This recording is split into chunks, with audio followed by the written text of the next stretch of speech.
आज इस वीडियो में गंगा स्नान से जुड़ी आपको बहुत सी बातें बताने वाले हैं। जैसे कि गंगा स्नान क्यों किया जाता है, गंगा स्नान के पूजा विधि क्या है, इसका शुभ मुहूर्त कब है और साथ ही इसका नियम क्या है, महत्व क्या है, इसे किस तरह से करना चाहिए, कार्तिक पूर्णिमा क्या है और इसे कैसे मनाया जाता है, ये सारी बातें आपको इस वीडियो में बताने वाले हैं। और इस वर्ष कितने तारीख को कार्तिक पूर्णिमा है, गंगा स्नान है, तो चलिए वीडियो की शुरुआत करते हैं। गंगा स्नान क्यों किया जाता है? कार्तिक पूर्णिमा के दिन गंगा स्नान का एक खास महत्व होता है। इस दिन गंगा स्नान और दान करने को बहुत ही पवित्र माना गया है। कहा गया है कि कार्तिक पूर्णिमा के दिन गंगा में स्नान करने से जन्मों जन्म के पाप धुल जाते हैं। मान्यता के अनुसार सभी देवी देवता बहुत ही खुश हो जाते हैं। अगर आप इस दिन गंगा स्नान करते हैं तो इस खास मौके पर पूरे विधि विधान के साथ पूजा अर्चना की जाती है, जिसका आपको दुगुना फल प्राप्त होता है।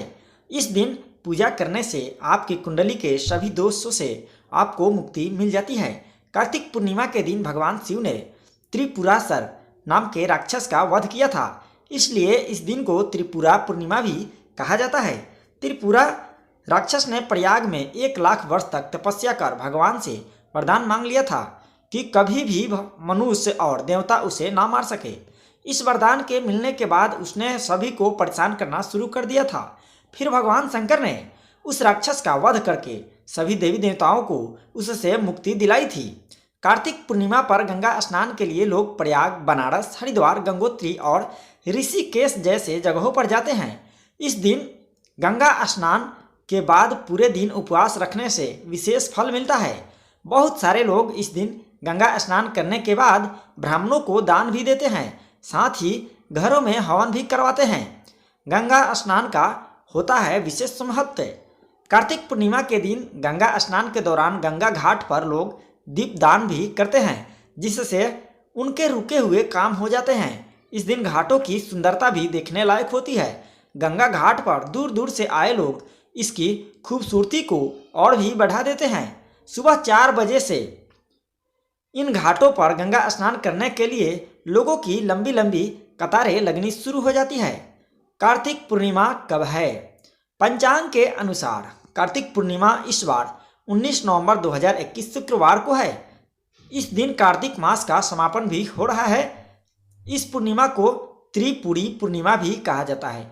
पौराणिक कथा के अनुसार इस दिन ही भगवान शिव ने त्रिपुरासुर नामक असुर का वध किया था, उसका विनाश किया था। तभी से भगवान शंकर को त्रिपुरारी कहा जाता है।